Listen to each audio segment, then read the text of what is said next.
Well, today is an adventure 2 years in the making. After being on the air 2 years, we're doing something that's kind of unique. This is our first live show. Holy shit. Yeah, man, 2 years we've been on. Can you believe it? Yes. We got a shitload of episodes and a shitload of fans. And anyway, before I begin, let me introduce my panel here. To my left, Mr. Eric Cohen. To his left, Jeff Galashaw. And to his left, Mike Foltz. All right, well, in a second, we're going to display a number here for you to call in. We'd love you to call in. We know we have many viewers from all over the world here, hopefully, because there's many people can view us. I mean, any country in the world. All over the world, Edwin. Come on. Actually, I do know we have some fans from England. I do know that. Nice. Thanks to you, too. We love the English. I love the English. Anyway. He literally loves the English. Well, hell, you lived there, didn't you? Yeah. No, he's screwing an English broad. Thank you for bringing that to the attention of our entire viewing audience of 10 people.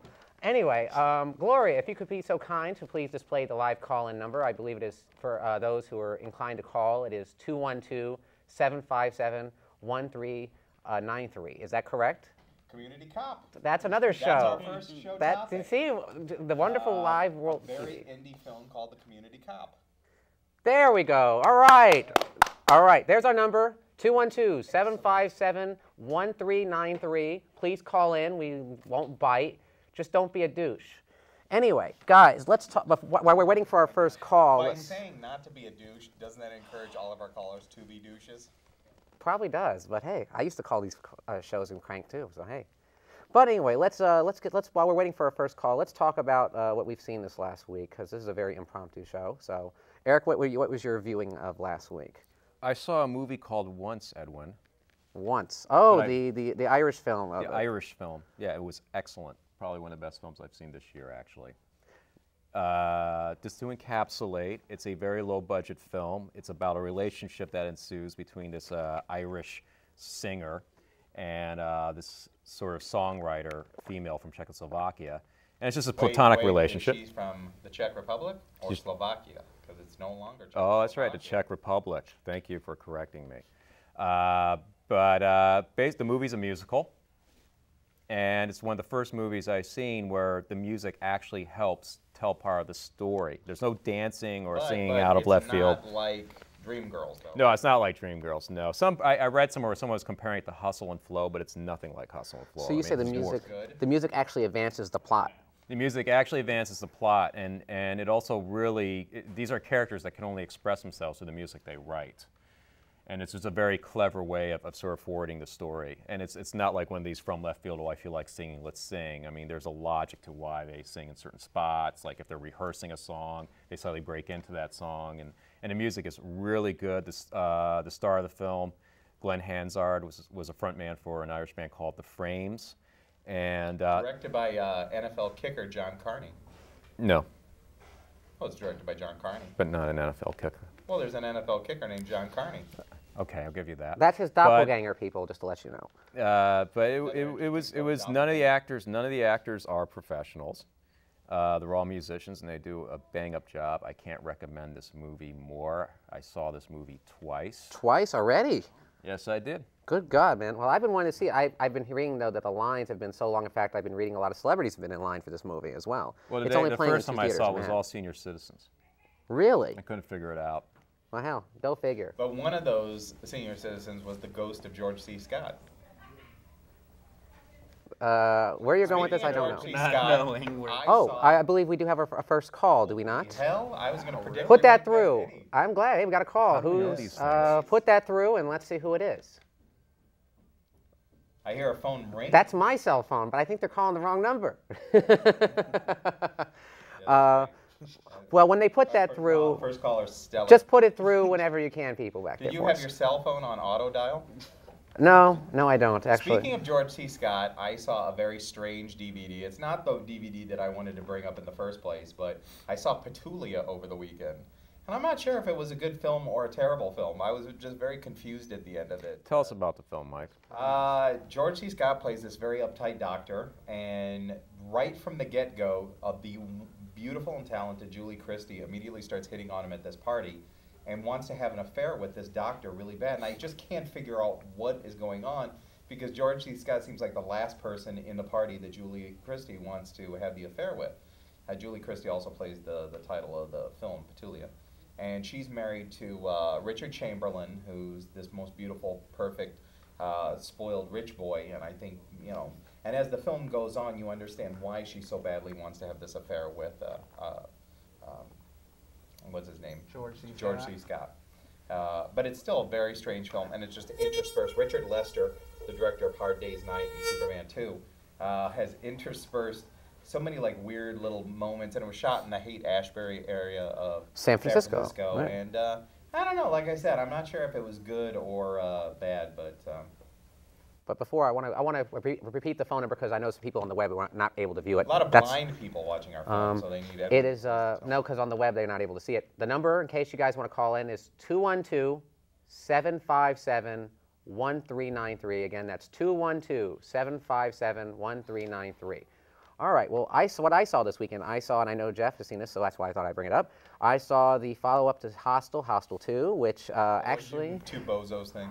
Well, the thing is that there was a big controversy about it. My friend was able already to have the movie a week before it premiered because it was available on the net. So I think that actually did a lot of damage to the movie. However, I decided to go support it, as did he, and we... Because you're a big Eli Roth fan? Not really. I just don't want to watch some bootleg with a time code blurred out, because of the spiteful actions of some employee. I am not the biggest Eli Roth fan. I think the guy's kind of a two-bit jerk, to be honest with you. He's full of himself. If you look at Grindhouse, he thinks he's the shit as an actor. And dude, you're not. Give it up. Now, where's your T-shirt that says "I love torture porn"? I don't like torture porn. I like horror. I like thinking man's horror. I like movies that allow the viewer to think. I don't need a movie where someone's just vomiting guts. I like horror films. I think one director could actually use gore to tell a story. Peter Jackson did a wonderful job of it in Dead Alive. Yes. I think George Romero does it better than anybody. Sam Raimi did it really well with the movies. I don't like people showing. I don't like people showing gore needlessly for no reason whatsoever other than to sicken you or disgust you. I like it to advance a story. What do you like better, torture porn or J-horror? What do you mean by that? No, because those seem to be like two very, very popular forms of horror movies today, and I was just wondering what you... Well, define Jade horror, actually. How would like The Grudge, like The Ring. The J horror. I'm sorry, the J horror. Yes. You thought I was talking about the Jewish horror? No, Jade, like Oriental. When you like J horror. Like the Jewish community center.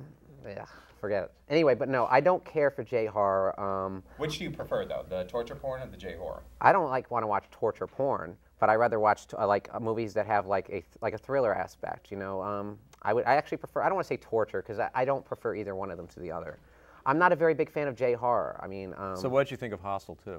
Hostel 2 is exactly the same movie as the first, except some minor differences that it's told... Women instead of men, correct? Yes, it is women instead of men. It's the exact same thing when you see it, except just try to imagine someone actually making a remake of Hostel a year later. Instead of having men, you have girls that go there, and of course there's a person who goes, "Oh, I've heard about this place, it's great to go to. Oh, let's go." Of course, that sets it up. However, there's a little interesting aspect to the movie, but there's not enough done with it, and when it's done, it's too late into the movie because of the first half. They tell it from the torturer's perspective. Well, yes, that was the only thing I found that was inventive about the whole film. I personally liked Hostel 1. Hostel 2, I felt like I didn't know the characters, so I didn't really care about them at all. Hello? I don't think it was so much a remake as it was just maybe lazy filmmaking or lazy writing on the female characters, because I felt maybe since Eli Roth doesn't feel like he knows female characters, he didn't know how to write them, so he just made them cliche. Oh, hello? Yes, we have a call. Yes, who is this? My name is Angel. I want to make a comment on the show. Yes, please do. Please feel free. Go ahead. Don't tell me we've already lost our first caller. Yeah, I'm glad you mentioned Hostel 2. I'd like to ask what's going on with the movies today, that every movie is like a sequel, and it's called unoriginality. Angel. I'm not even sure what reason is there to go to the movies anymore. I mean, you'd rather, it'd be better if you just stayed home and rented the originals. I mean, Pirates 2, 3, Pirates. Let them go. All these sequels. Spider-Man 3, everything's a sequel. All right, Angel. Here's my answer. You guys feel free, but I think it's two big problems here. One, studios are very, very lack a lot of imagination. They see that Hostel cost very little money to make, and like Saw, came out with a big profit. Thus, you can make Hostel 2 and get easily greenlit, and make this crappy sequel. Also, it just shows a real laziness on the part of Eli Roth's, that his follow-up to Hostel, which was, I guess, somewhat of a hit.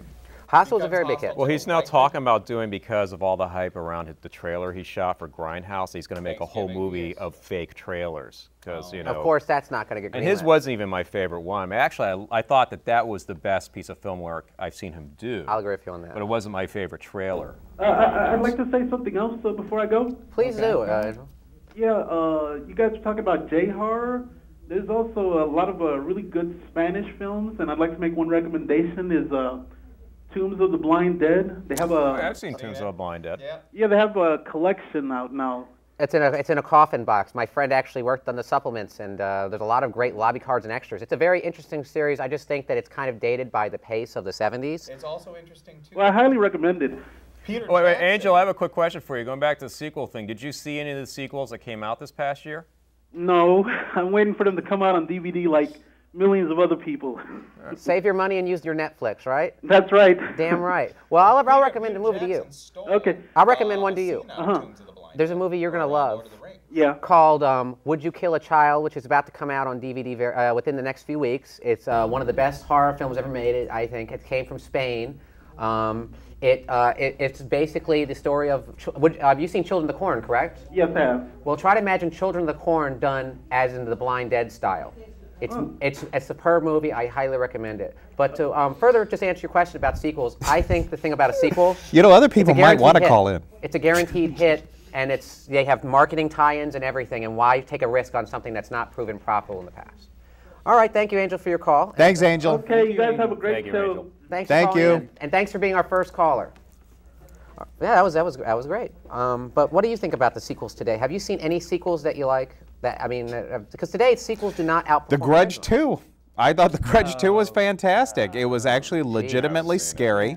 I thought it was better than The Grudge one. I wasn't expecting anything out of it, but it was actually a chilling ghost story, and I've seen a lot of friggin' ghost stories, man. So there's a rare occasion where a sequel is much better. I mean, I thought Spider-Man 2 was better than Spider-Man 1. I was just surprised that a PG-13 film could be scary nowadays, and sure enough, I thought it pulled it off. It had some chills. I think one film that's actually better than the original now is, of course, Aliens.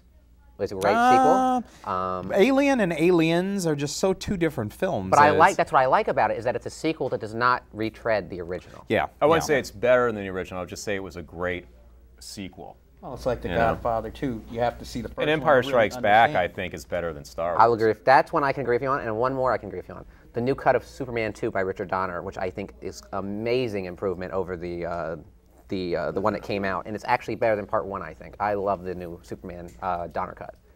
Oh, we have another call. Holy crap. Wow, we're getting calls in here. I guess we got some fans. I thought we weren't going to get any. What the hell's going on? All right, we'll put on our next call. Let's see who's calling in now. Hello? Well, whenever we hear a voice, we'll just answer it. Yeah, just start screaming hello. Or F you, or whatever you want. I think I heard something. Is somebody there? I heard a cat purring. Hey, what's going on? Hey, what's up? All right, what's your name? Don. Don, what's your question, man? I want to ask about... Uh-oh, we're getting a bad reception here, I think. Ask your question again, Don. I think you cut out. Oh, well, don't worry. Just call.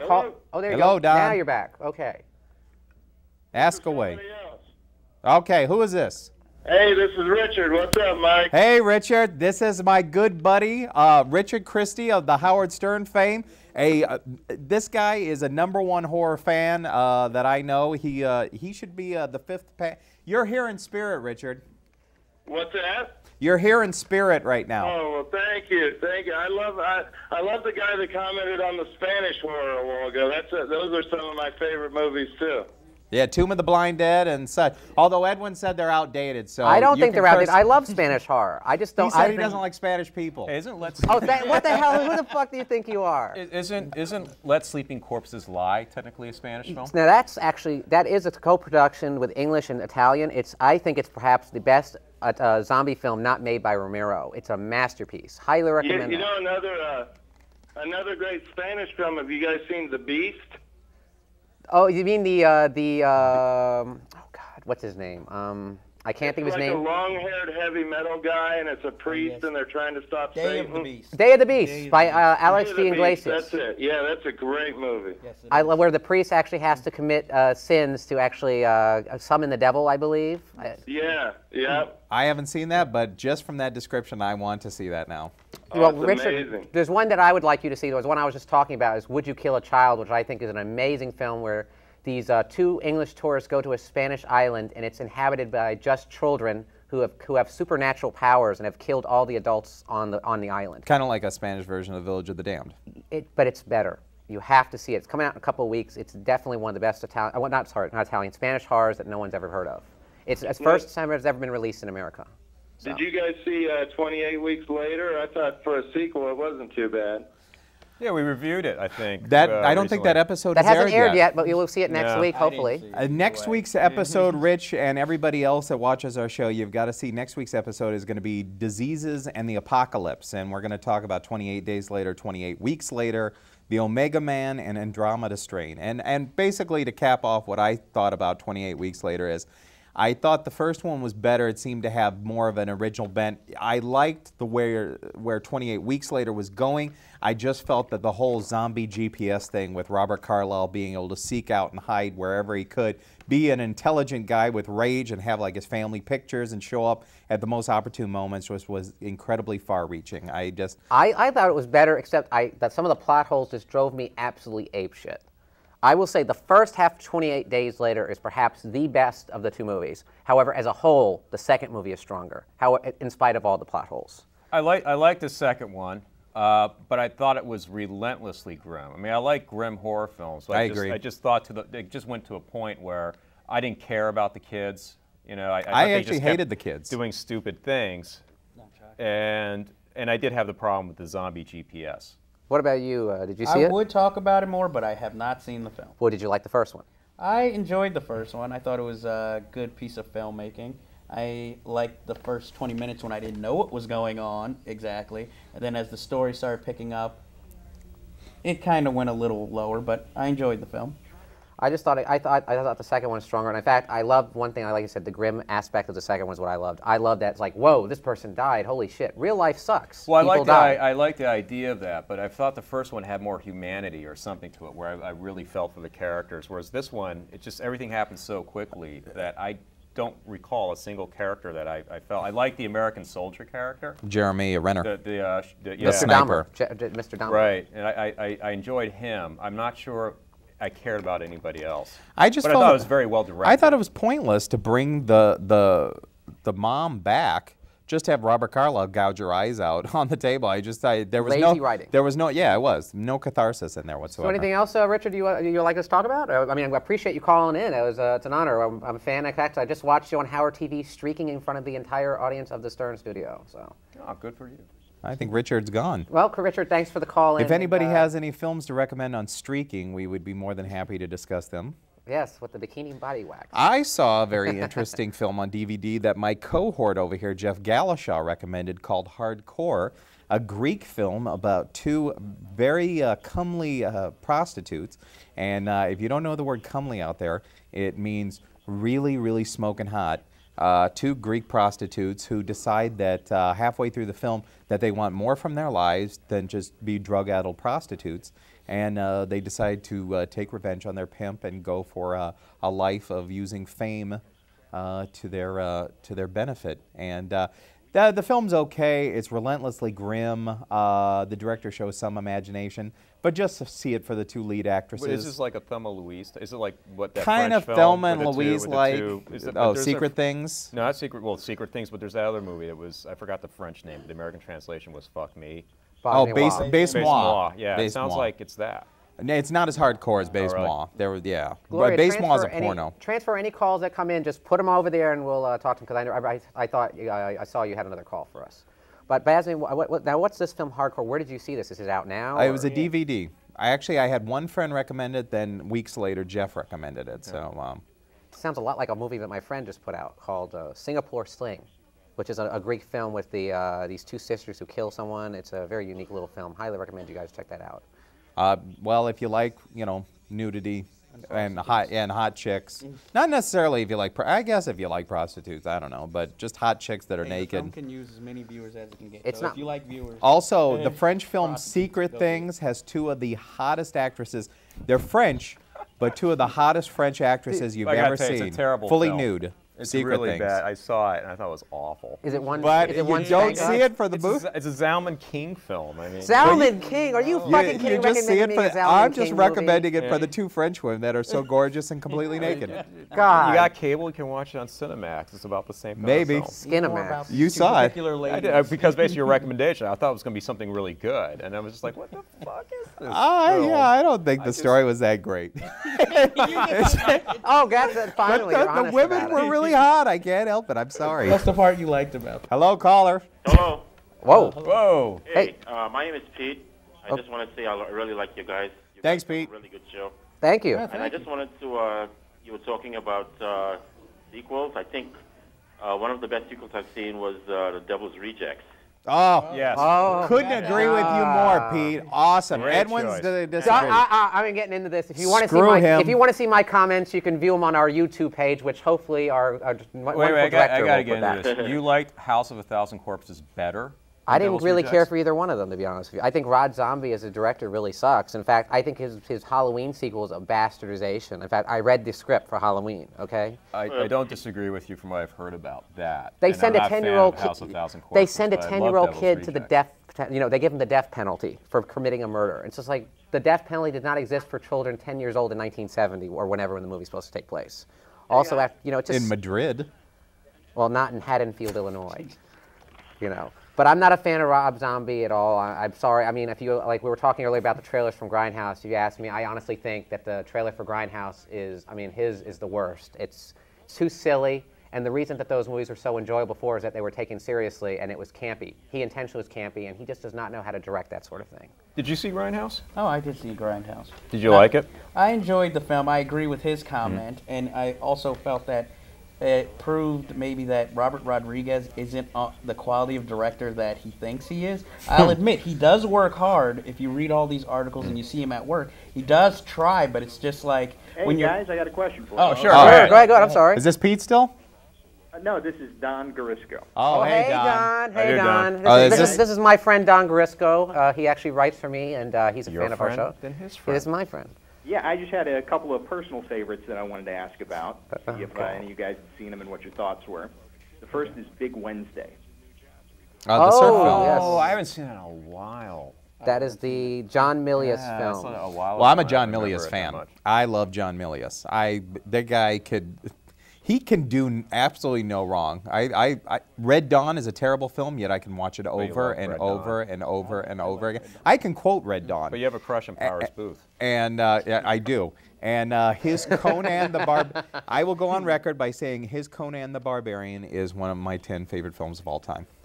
Well, yes, Mike could actually prove it. He's actually did a whole show almost quoting the entire Conan vernacular. I don't know how. Well, okay. Anyway, Don, what's another film? Oh, another film, Electra Glide in Blue. Oh God, the Robert Blake cop movie. God, he just mentioned two films I've seen a long time ago. same thing. I have not. I've That heard was a that film that was like about rated Worth X when it revisiting first if you came haven't out because seen he it in did a like a while. full frontal nude scene. Yeah. Robert Blake, full You're not frontally selling this nude. film. I'm You're actually not going to see this film. Well, I'm sorry. I want to see By it. the way, Mike, I just had a comment for you. I wanted to congratulate you on wearing long pants. It was too cold, Don. I had to, man. Thank you. My legs are not Thanks that for pasty in person. It's the lights. That's my lame We excuse. can't even white balance his knees. So Yeah. Guys, I just have one more. This is Pete again. I just have one Hey, more Pete. film to remind you of. There's a movie I called The Descent. The Descent. Yeah. Not that crazy we about actually, that film. I liked his first film a lot better. If you're interested, we actually did a show on underground horrors, and we did review The Descent in depth. It's actually on YouTube, and you can do a search on CineFiles, which is Gloria. If you could be so kind to put up those pages, you can actually see the show. We actually talked about that, My Bloody Valentine, and unfortunately, we forgot the #1 underground horror, which is Chud, which I get a lot of shit for, but Which I like Chud. I liked Chud at the time too. I saw it on cable when I was like 12, but I loved it. There you go. See right down there is our addresses for the for our pages, and you can there see more information. Friend us and subscribe and you'll be alerted. But yeah, there's some past shows and you can see what our opinions are on some of those movies. Don't you think that, yes? Oh, hey, how are you? Oh, who's this? Who is this? Sure, this is Alan. Hey, Alan, how are you? Thank you for calling in. Do you have a comment or a question? Yeah, I'm just wondering, what do you guys feel about the, I don't know if you've seen it, that television series that John Lurie put together in the early 90s, the Fishing with John series? Love that it. show. Love it, love it, love it, love it, love it. The Willem best one is Dafoe Willem episode. Dafoe. Yeah, the Willem Dafoe episode is one Holy of the greatest shit. moments of TV Oh, ever. my God. Cheese and cheese. Cheese and cheese. Do And you when, guys think they were stoned the entire time?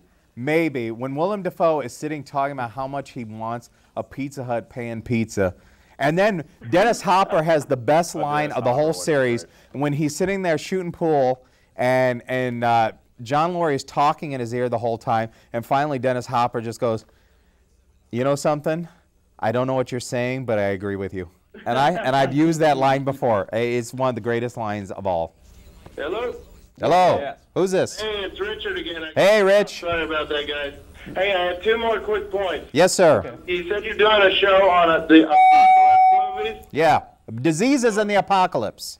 Yeah, my three favorite apocalypse movies are all by John Carpenter: The Thing, Prince of Darkness, and In the Mouth of Madness. That's my favorite. Is my two favorite films are The Thing and Prince of Darkness. Prince of Darkness, I think, is John Carpenter's most underrated film. In fact, I consider it a masterpiece. I do The too. critics It's are rolling brilliant up. because I don't know how he wrote that script knowing so much about physics.